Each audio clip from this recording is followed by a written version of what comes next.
Welcome, everyone. This is part of a series of special events that we run every quarter, every time we bring in a special guest. And today we're going to talk about the power of listening, how your listening skills can transform your speaking skills. It's counterintuitive, but you'll see today it makes a lot of sense.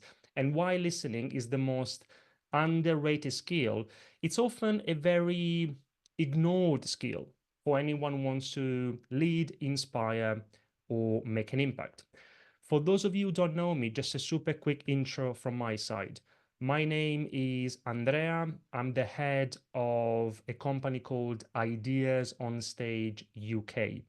I'm a presentation coach. We specialize in working with business owners, leaders, and their teams who want to become more confident presenters.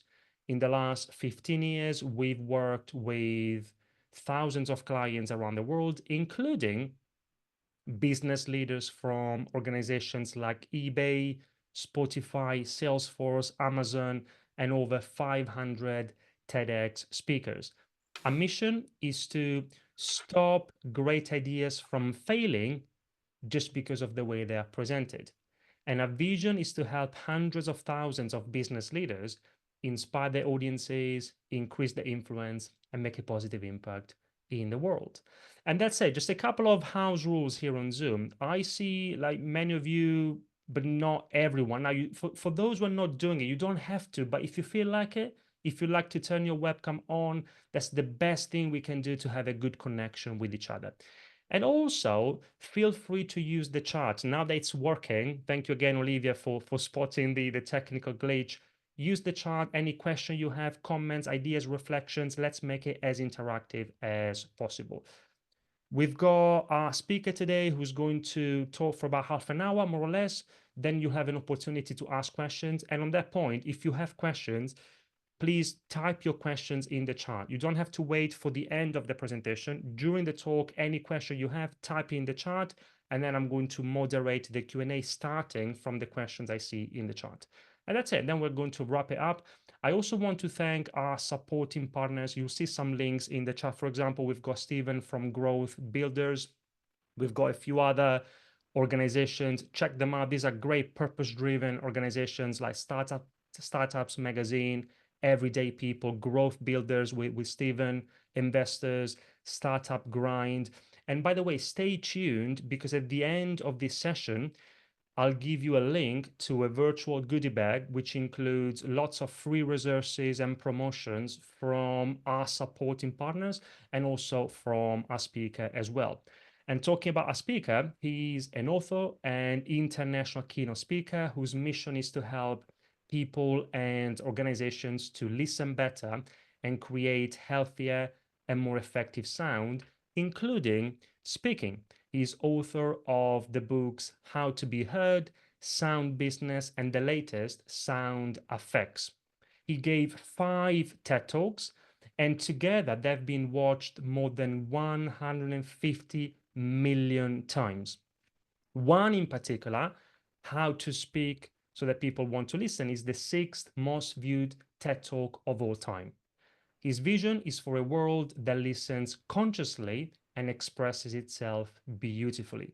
And I know you're going to learn a lot today, so please welcome Julian Treasure.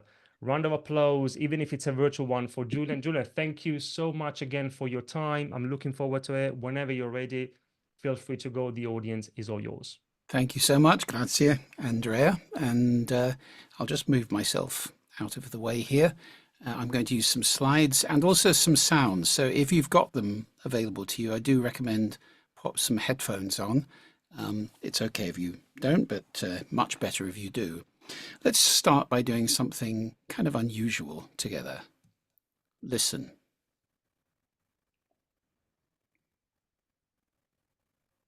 That's a nice peaceful sound. It's actually the sound of dozens of people consciously listening. You knew you were doing something. That's not the way we tend to listen in the world. Now, Andrea mentioned listening in relation to speaking and how counterintuitive that may be. Let me show you the way I see it, because listening is an incredibly important sound. It's the glue that holds together all our relationships, and that's families, teams at work, whole organizations, and indeed entire societies. But it's also fundamental if you want to be a good speaker, because I think listening is the foundational skill. It's the base. If you want to be a great speaker, you need to be a good listener. We'll come on to why that is in a moment. So listening is the foundation for speaking, and then of course presenting you could put at the apex of that pyramid as the most intense form of speaking when you're standing on a stage in front of thousands or hundreds or even dozens of people. Everybody's looking at you. It's an intense moment, and it's a very conscious form of speaking. But the foundation of the pyramid, listening. Now, we are not that focused on listening, and this goes back to education. And here are the 4 ways we communicate: reading, writing, speaking, and listening, presented here with equal weight. Is that how we teach them in school? I don't think so. It's more like this, isn't it? We teach reading and writing. It's a scandal if a child leaves school unable to read and write, but we barely teach speaking, certainly in the UK, and not at all listening in the vast majority of schools. These are crucial skills, but they're taken for granted. They're confused with capabilities. So I want to focus on listening particularly today. Speaking, you all are doing a lot of work on, I know, and this is Andrea's speciality. It's very, very important to be able to speak with power and clarity. Listening is even more ignored than speaking. So we've got 2 imbalances here. One is the imbalance between the written communication and spoken communication. We've become incredibly ocular in our society, and we text and email. These things have only existed, writing has only existed for 5,000 years. Speaking and listening are primal skills. We've been using those for hundreds of thousands of years, ever since Homo sapiens evolved, and complex language for probably 100,000 of those years. So writing is relatively recent, and yet it's taken over. The other imbalance, even when we get to speaking and listening, is the imbalance between speaking and listening. The TED talk I gave on speaking has been seen by 5 times as many people as the TED talk I gave on listening. That gives you an idea of the imbalance there. We're all very keen to be heard, not so much to listen, and that doesn't work very well, does it? Now, most people think it works like this. It's a simple, straight line process. I speak, you listen. That's profoundly wrong. Actually, speaking and listening exist in a circular relationship. The way I speak, with my slightly hoarse throat, for which I apologize today, the way I speak affects the way you listen. The way you listen affects the way I speak, and this all happens inside of a context. Now, sometimes the context is very favorable. You know, if you're standing on a stage with a microphone and people sitting trying to learn something, that's a very favorable context. But often it isn't, is it? Noisy cafes, noisy streets, all sorts of noise, noisy offices, all sorts of places where the context is working against us. This cycle affects your happiness, your effectiveness, and your well-being. Those 3 very important things, all profoundly affected by how well you speak, how well you listen, which is foundational, and the context around you. Hearing, of course, is a capability. We can all hear, or at least most people can hear. 1 in 4 has hearing damage in the world now, sadly, but whatever your capability here, it's automatic. It's also your primary warning sense, because you can hear what's behind you, and you can hear in the dark. 2 ways your eyes don't work very well. So hearing is very important, very deep, very fast. You respond to auditory input 20 times faster than visual input. However, it's a capability, and that's distinct from listening, which is a skill. It's a skill you can practice and master with great advantages to you if you do that. My definition of listening is making meaning from sound. You select certain things to pay attention to, and then you interpret them. You make them mean something. Now, there's a very, very important distinction I want to give you now, which may change everything for you. It certainly did for me when I understood this. Your listening is unique. It's different from everybody in your family. It's different from anybody else in the world. And that's because we all listen through a set of filters: the culture you're born into, the language you learn to speak, the values, attitudes, and beliefs you pick up along the way, any assumptions you might have about what's going on here and now. Very often there are assumptions about what's going on in somebody else's head, for example. Your expectations, your intentions. You might have emotions going on. All of those things colour your listening. They're filters through which you listen. And together they create your reality, because of course reality is only ever happening in between our ears. It's perception, and it's all coloured by those filters and the interpretation of them. Now, there's a couple of enormously important corollaries of this. I mean, one of the most common mistakes in the world, I think, in communication is the assumption that everybody listens like I do. Most people make that assumption, and it's wrong. If you go around making that assumption, you're basically talking to yourself the whole time, which is not very effective, because other people are not you and they listen differently. Now, the two corollaries of your unique listening position and those filters: first, about your own listening, you can change it. You're in a listening position, which you can think of a little bit like a bunker, if you like, and you can change it by exiting the bunker and moving to a different place. You've created this bunker out of all of those things that have accreted over the years, and you're probably in a fairly normal, ossified listening position, which doesn't change very much. Now, I don't have time to go into all the listening positions I could give you examples of, but take on this idea that you listen from a place and you can move, so you can start asking yourself, where's the best place I could listen from in this conversation? The second corollary of the uniqueness of listening is very important for speakers, and this is where listening and speaking really get together. You always speak into a listening, and that listening is not yours. It's different every time, whether it's one person, a group, or an audience of thousands. There is a listening that you're speaking into. We'll come back to that in a moment. Now, there is a problem, guys, and the problem is that we're losing our listening. We're losing it for a whole variety of reasons. Here's the first. Noise. Noise is all around us, especially when you live in cities, and that's over half the world's population now. If you are surrounded by unpleasant noise the whole time, your response to it is to develop a relationship with sound that looks a little bit like this. You start to blank it out. You're unconscious of what's going on.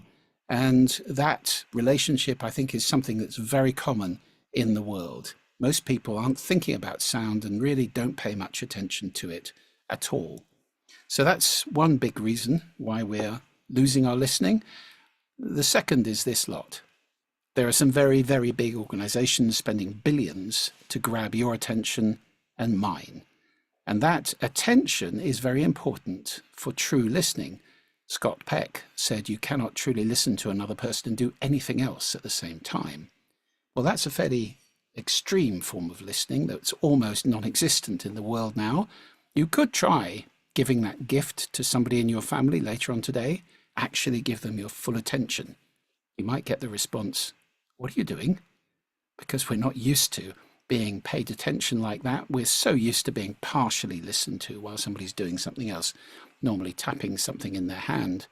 And talking of which, that kind of communication gives rise to messages like this. I'm sure none of you have ever sent this. I hope none of you have ever received it, but it does get sent. It does get received. Where's the listening in this? Another very big reason we don't listen is an epidemic around the world that's happening now of being right. That's being brought up to new levels by social media, definitely. And the easiest way, of course, to be right is to make somebody else wrong. That makes me feel better if I make you wrong, if I'm judgmental. And you only have to look at the comments under any YouTube video or even any news article, even in quality newspapers, to see the degree of opinionated, vindictive, really hateful comments, combative, dismissive, rude, downright judgmental. Now, there's a great comment by the American counselor and author Harville Hendricks. He said, "You can either be right or be in a relationship." And I think there's a lot of truth in that. And he said you can't cuddle up with being right at the end of the day. Now, it gets harder to listen as you get more senior in an organization. I know there are many leaders listening to this, and this is for you guys.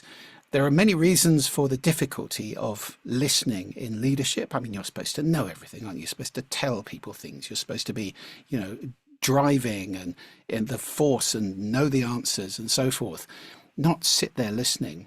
Well, there's a great technique I learned from a woman called Liz Wiseman that I met recently at a conference, and she has an exercise she gives to leaders, which is to go into a meeting and own it at the beginning. Just say, "I'm not going to say anything in this meeting. I'm only going to ask questions." That can be very revealing. Unfortunately, only 8%, in a huge survey done by LinkedIn, only 8% of people said their leaders practice the skill of listening very well. In other words, only 1 in 12 listeners are very good at it. Now, is there a cost involved in not being a good listener? The answer is yes, there is. Actually, the cost of not listening is much more than simply leadership. It creates disconnection in our societies, and we're seeing these in all the numbers, particularly about young people at the moment. Rising rates of suicide, depression, anxiety, all sorts of things are on the rise as a result of disconnection, which I would suggest is a lot to do with not being listened to. Sickness as well. Conflict, we're seeing it all around us in politics and indeed physically in terms of warfare around the world. And these things all arise from not listening, not understanding other people, making them wrong. Ecocide is not too strong a word for what we're doing to other species on this planet with our noise. And let's go back to business, because that's where you all are. Miscommunication is a big result of not listening, especially leaders not listening. And this study done by the Harris Poll found that miscommunication is costing something in the terms of a day a week per person in terms of wasted time. Now, if you add that up in America alone, it's a big number. $1.2 trillion a year is the cost of not listening, the cost of miscommunication. Then we have disengagement, which is the other big effect of leaders not listening to their teams. People get pissed off, they get disengaged, they lose morale, they don't feel listened to, they don't feel involved. The cost of disengagement, according to an even bigger study globally, $8.8 trillion a year. Well, I don't think it's unreasonable to add those two numbers up. There may be some overlap between them, but on the other hand, one is just for America. So I think we can talk about the cost of not listening being at least $10 trillion a year worldwide. That's an awful big cost for something that people don't even think about. They're not even conscious that this is a problem. So if that's not enough, let me give you 6 good reasons to listen. Here are the first 4. Listening and leadership are immensely closely related. You need to be a good listening leader. And I've got a whole piece of work on that, which is very intense. It's a different style of leadership, and it's the one that's needed today. Listening, of course, is how we learn as well. Great leaders like Gandhi don't shout, they listen. Pythagoras used to erect a screen in ancient Greece in front of his students so they couldn't see the teacher, on the basis that seeing the teacher was distracting them from the real business of learning, which was listening. Listening, of course, I said before, is the glue that holds our relationships together. And listening is how we persuade, is how we sell, Any great salesperson knows the most important part of the sales conversation is listening. And it's clear now from the research that the poorer salespeople don't get that. Here's a big study done by gong.io, where they found that the low-performing salespeople spoke 2/3 of the time, listened 1/3. The high-performing salespeople listened 2/3, spoke 1/3, roughly. So most of the low-performing people just have it round the wrong way. And that stands to reason to me. 2 more of the 6 reasons to listen. Sound is immensely powerful. It's affecting you all the time. And if you start to listen consciously, you can start to take responsibility for those effects and be conscious of them. I'll just whiz you through them now. There are 4 ways sound is affecting you every day, even though you're not conscious of it. And these come into play, of course, when you're speaking, in an event, in all sorts of different situations. So here's the first way sound affects you. Sorry about that. If you've got the headphones on, that was a little shot of cortisol, your fight-flight hormone. Any sudden or unexplained noise will do that to you. It triggers your fight-flight hormones to be released, which will affect your heart rate, breathing, brainwaves, and so forth. Let me calm you down again with a little bit of gentle surf. Lovely, relaxing sound, a very good sound to use if you're ever having trouble sleeping, by the way. It's very similar to the breathing of a sleeping person, and it's a sound we associate with being relaxed on a beach, not a care in the world. So sound changes your body. Now in these charts, you can see on the green side, the way sound can help. On the red side is the way noise can hurt. Noise can do immense damage, and it is generally doing it. The second way sound affects you is emotionally, psychologically. Music is the most obvious example of this. I'm sure you can think of a song that'll make you feel happy or sad. I'm going to play you a musical sound that has a fairly strong emotional effect on me every time I hear it. See if it does on you. It's the wonderful sonic logo of THX.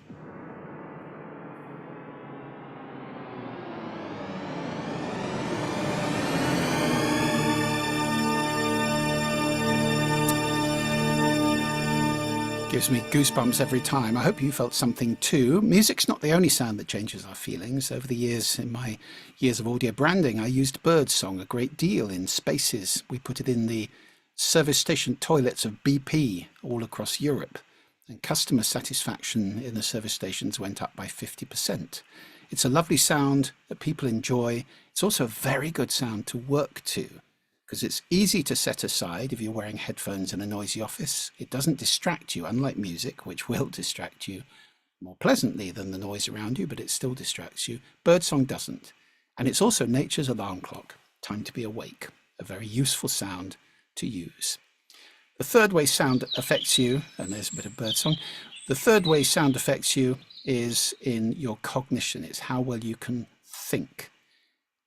You can't understand 2 people talking at the same time, or in this case, 1 person talking twice. You can't do that, can you? It's too much. You've got bandwidth for about 1.6 human conversations, which is why people working in offices that sound like this, particularly if you can hear 1 person behind you talking about, I don't know, their great night out last night, that is devastating for your productivity. It can reduce your productivity by up to 2/3 to have people talking around you. You have no earlids, you're programmed to decode language. It takes up 1 of your 1.6. You can't think. You know that feeling. The final way sound affects you is behaviorally. I've got a bottle of wine on here because it was a wonderful study that showed this so clearly. Supermarket with 2 gondola ends, one showing French wine, one showing German wine, and the visual displays were identical. All they did was to alternate a little bit of this with a little bit of that. For days and days, over months, they did that. And then they measured the sales on those days. What did they find? Well, on the French music days, French wine outsold German wine by 5 bottles to 1, which may not be too surprising. It does sell more in the world, but, and it's a very big but, on the German music days, German wine outsold French wine by 2 bottles to 1. Now that is a massive shift in purchasing. And the interesting thing is almost nobody noticed the music. This is not, German music, therefore I should buy German wine. No, no, this is how strongly sound is affecting you and me below our level of consciousness if we're not listening and paying attention all the time. So I think it pays attention to listen in order to understand the powerful effects of sound on you and me. The final way that sound affects us, or the final reason for listening rather, is that sound is amazing. Now, I love sound. I'm passionate about it. And I'm going to tell you why I think it's worth listening. First of all, do you realize we're all children of sound? In the first 400,000 years of the universe, it was a superheated plasma. And this is a picture of the cosmic microwave background radiation, which is the moment when photons got released at the end of that 400,000 years. And the reason there's different colors there is there's different densities of matter. Now that is because in that early universe, there was no light escaping, but there were sound waves resonating through it. They were helping gravity to pull matter into clumps, into different densities, which turned into stars, galaxies, and you and me. If there had not been sound in that early superheated plasma, we wouldn't be here. So we're all children of sound, which I think is amazing. And there are some extraordinary sounds to pay attention to even on our planet. Now, I hope you have got headphones on for this one. I'm going to play you the sound of this amazing blue whale, and I'll talk over it. But most of the sound of a blue whale is subsonic. So you need something quite powerful to hear these low frequency sounds. If you're listening through a laptop, you won't be getting these. This low frequency sound can travel 1,500 kilometers across an ocean, or at least it could before we deafened the whales with 60,000 ship movements at any one time. Their range is now reduced by up to 90%, down to just 150 kilometers. And here's an amazing sound, the last one I'll play you. At the center of the Perseus galaxy cluster is a supermassive black hole, which you may have seen pictures of. It's been photographed now. And it's enormous, and it is resonating a cloud of gas around it, which is vibrating in real sound waves. This is real sound. It's in a cloud of gas, which works fine. It's just very low frequency. So NASA has pitch shifted it up into the human auditory range. And if you think a black hole ought to sound spooky, you're right.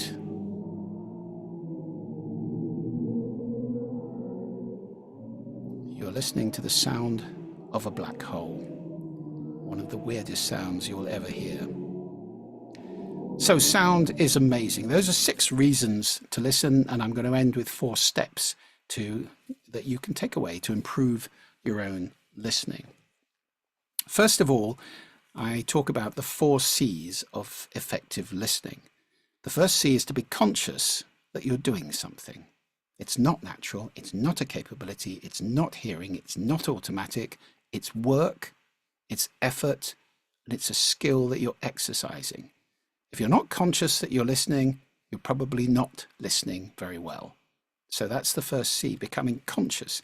And that's asking that question, where's the best place I could listen from in this conversation? Is it critical listening?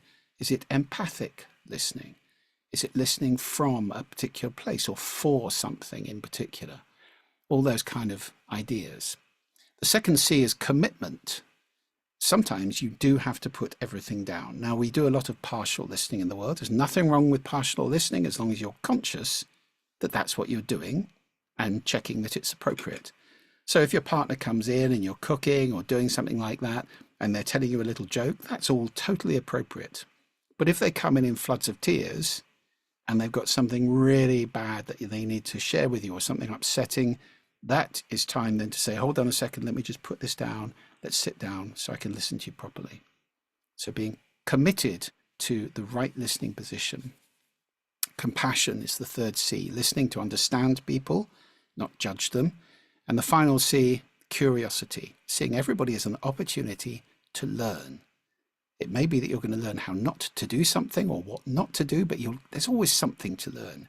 We do tend to lose that, especially in long-term relationships.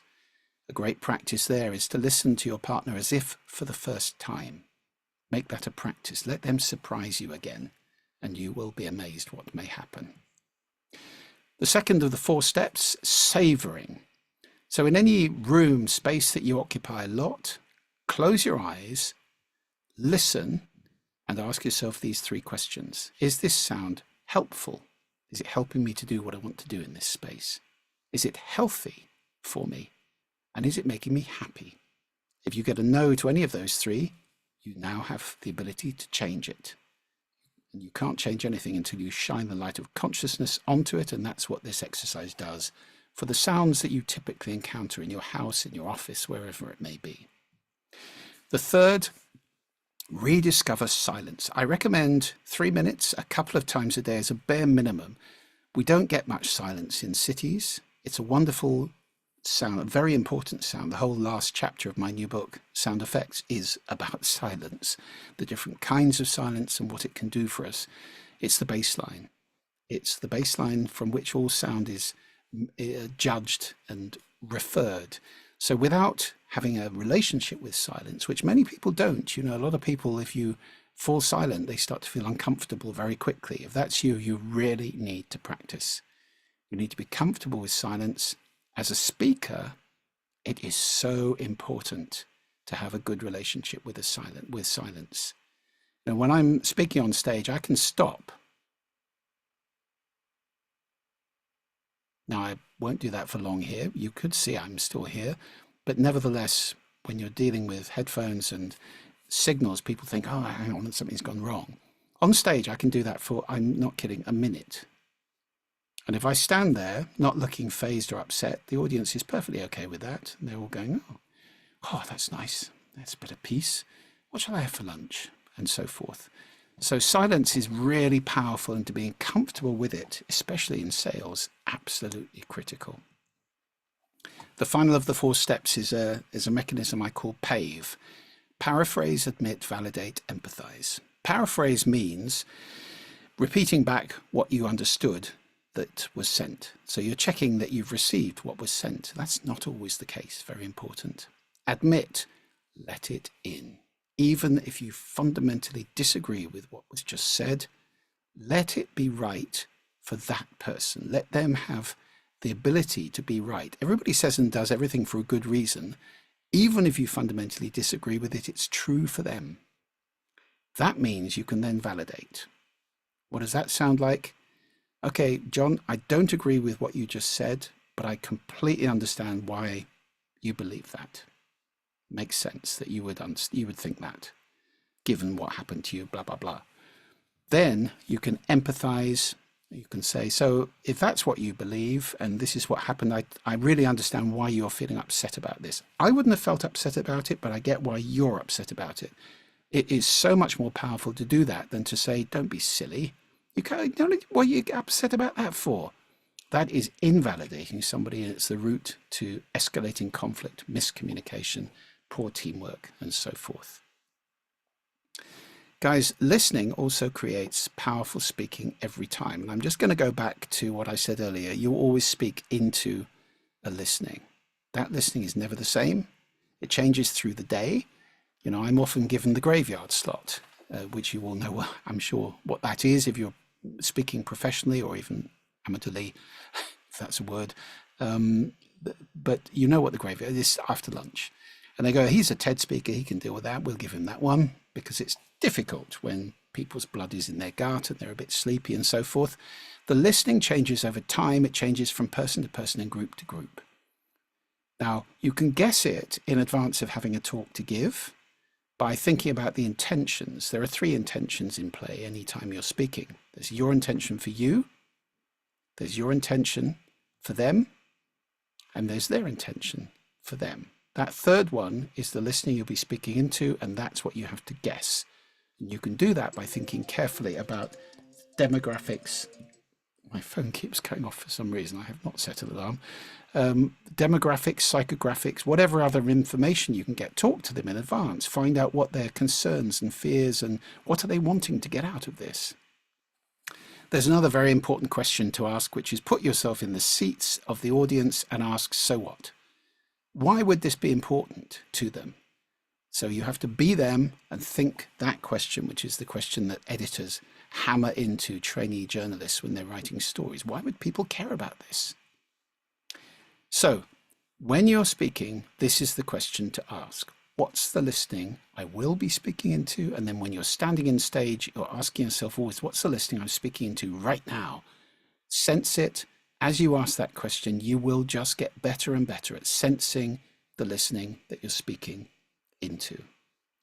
Now, if you want to go deeper into this, that's my new book, and I talk about all this stuff in the book, which just came out quite recently in America. And actually, Andrea, there is now, I've got on the shelf behind me, Ascoltare il Mondo has just come out in Italy. So it's the Italian version of the book I'm very proud about.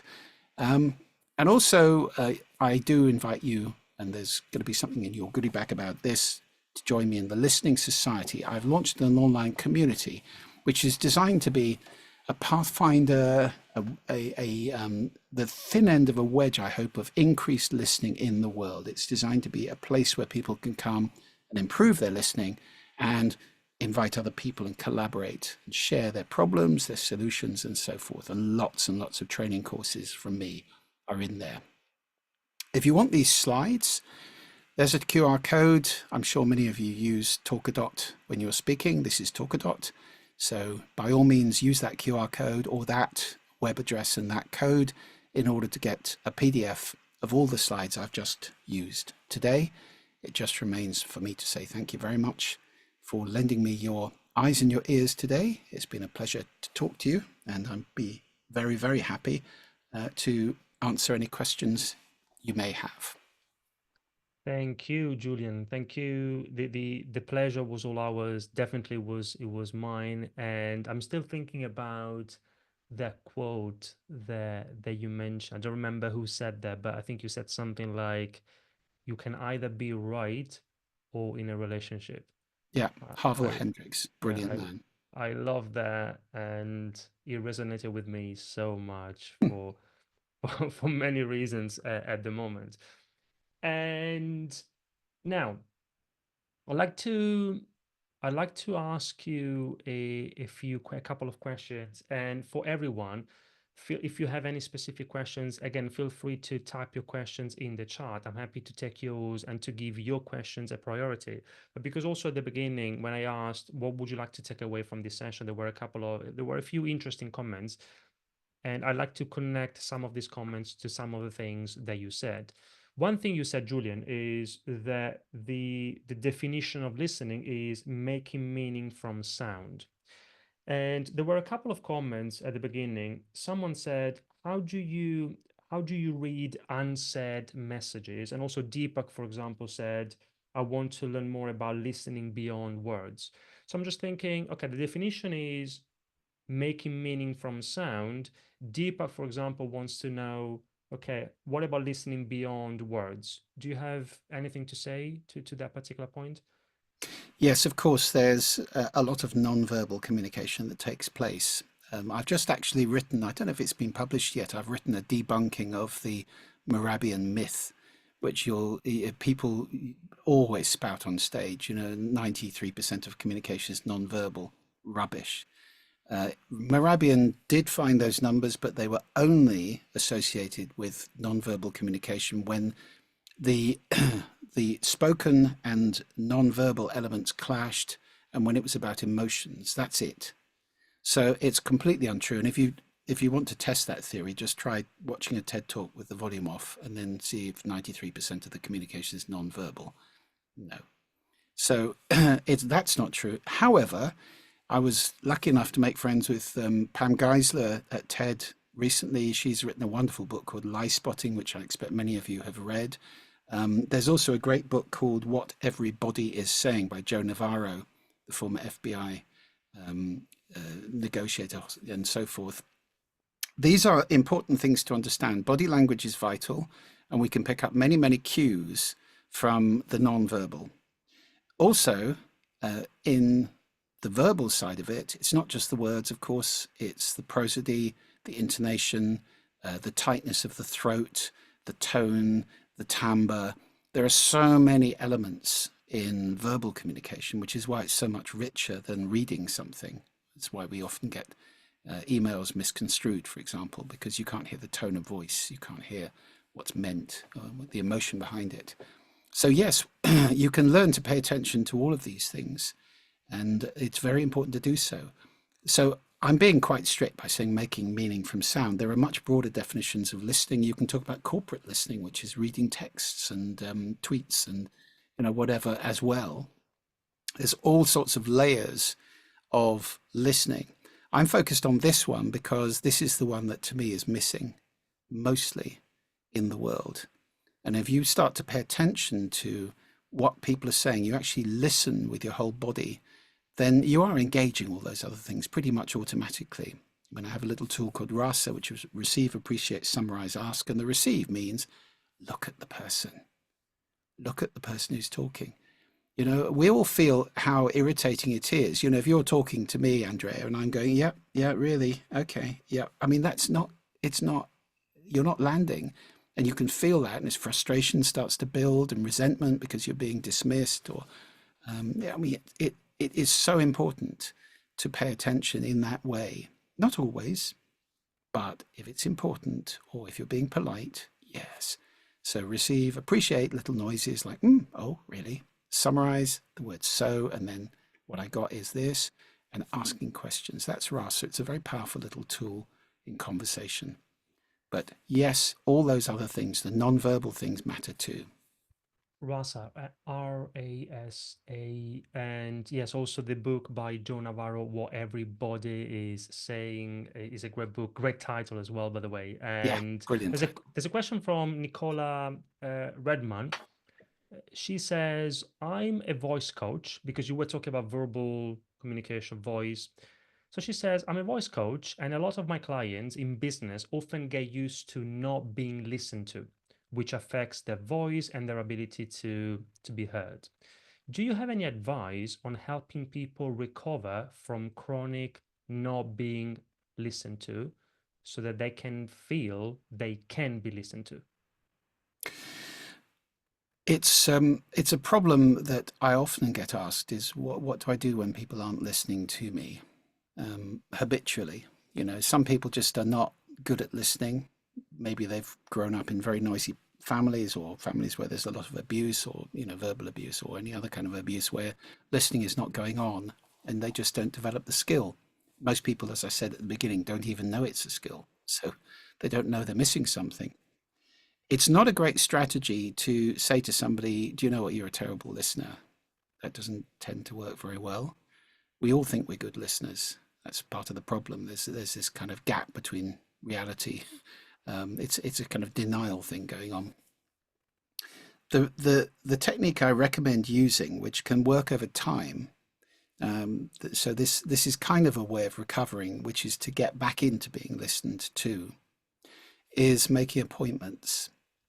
So, Andrea, I've got something really important to say to you. Can you give me 5 minutes of your undivided attention so that I can talk to you? Not now. When would be good? 10 o'clock tomorrow? Great. Thank you.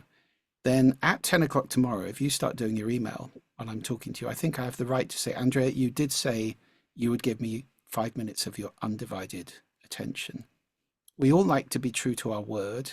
People don't like letting you down or lying. We all think we're very honest. So if you get somebody to agree to that, and it's not an unreasonable request, 5 minutes of undivided attention, then you're just bringing them gently into the world of listening, which they may not be very good at. They may not have any practice in it. And if you can do that, over time, not 10 times a day, but every time you have got something significant to say, then it can really help to move that relationship in the right direction. However, if you're surrounded by people who are just resolutely not listening, that is very painful. And if that were me, I would try and move to another place. I mean, leave the company, get another job, find another team, because you can't go around changing people. The only way to improve people's listening is to listen to them, in my experience, is to show them how to do it by being a great listener yourself. And I guess, if you want to be at agency in this, the first question is, am I contributing to this? Do I listen well? Am I really helping by showing what I want people to do? So that's where you can be agency in it. Other than that, You know, you have no part in the way people are behaving, and you just have to keep yourself safe. And I would say try and move. Interesting. Interesting. There's also another question from Yuvaraj, and for everyone, I hope I'm pronouncing your names correctly.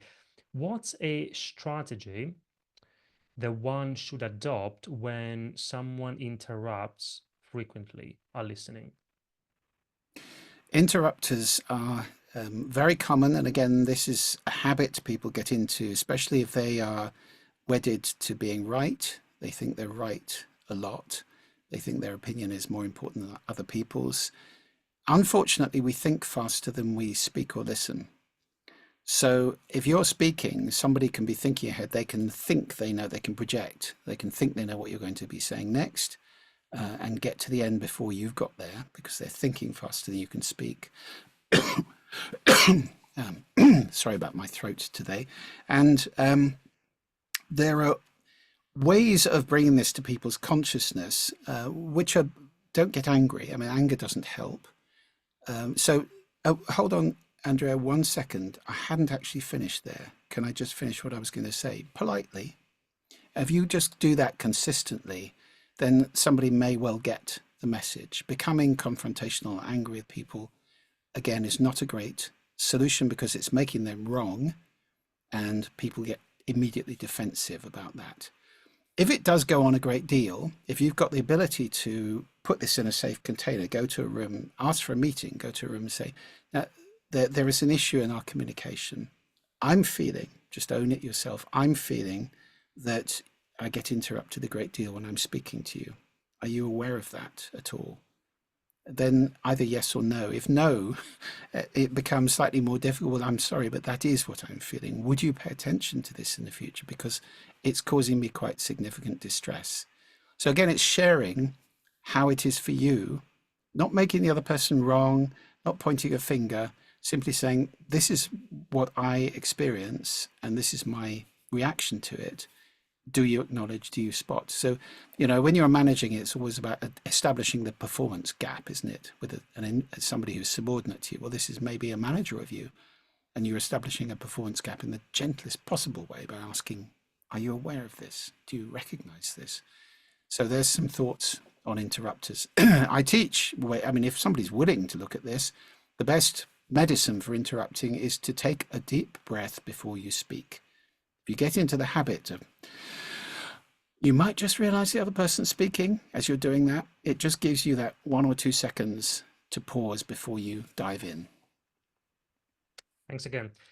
We might have time definitely for one more question, maybe two, maybe not, maybe just one question for now from Ashish. And the question is, do you have any tips to improve intonation without sounding too strange in an environment when most people, think about engineers, sound flat and Yeah. also speak in technical jargon? Well, the word monotonous comes, of course, from monotone, which is just speaking on one note the whole time with no intonation at all. That's very boring. So people who've got restricted prosody is intonation plus pacing and stress. But people who've got very restricted prosody, what I do in my workshops is take them into an exercise where they read poetry and do it with enormously exaggerated prosody. It's just like going to the gym. Now, you have to have their willingness and support. I mean, if you're dealing with a group of people who realize they're speaking a bit flatly and, excuse me, they would like to improve that, then you can work with them on this and give them that exercise. They can take it home. I mean, you don't want to do it in front of people necessarily, but just grab any book of poetry and read it with huge emotion. And you're in the gym exercising the muscle of prosody. Just like in the gym, you're doing press ups. You don't do that in order to go and do press ups in real life. You do it in order to be stronger in all sorts of situations. So if you're reading that poetry with exaggerated intonation and prosody, it gives you better prosody, better range to use in everyday speaking. That's a great exercise. Perfect. And Julian, we've got time. We don't have time, but let's do a like quick fire. Just one more question from Deepak. The question is, how do you find your minimum 3 minutes of silence every day? Oh, broom cupboard, toilet, Anywhere you can get, Deepak. I know cities are noisy, but generally your bedroom would be quieter, or if it's an office, a meeting room, a toilet, anywhere that you can go, roof. I mean, just do the best you can. If you can't get silence, then the nearest thing you can get to it. If you can get into the countryside, serenity and nature sound is wonderful. Forest bathing, Shinrin Yoku, all that kind of stuff. So whatever you can do is going to help. And Maybe by the that's way, why. Andrea, if there are other questions, I'm very happy to do them by email afterwards. So just if you Thank collect you. the chat. Thank you very much. Appreciate it. Maybe that's why you live in Scotland. For I think there it's easier than in London to have your 3 minutes of silence Yeah. every day.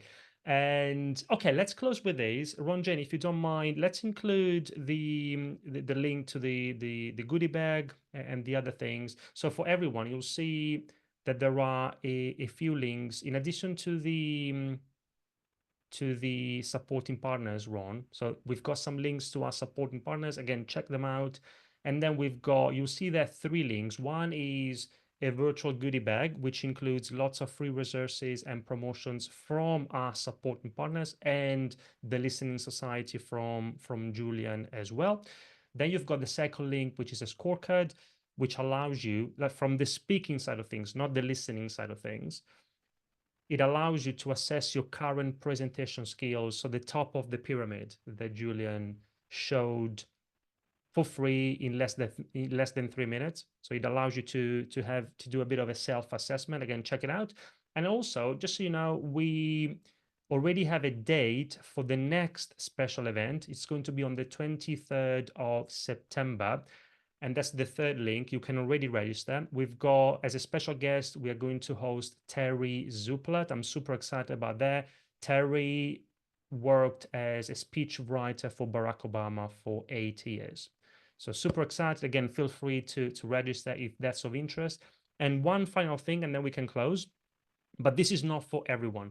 This is only for established business owners and business leaders who either want to become more confident, more effective presenters themselves, or for those who want to develop a team of confident presenters.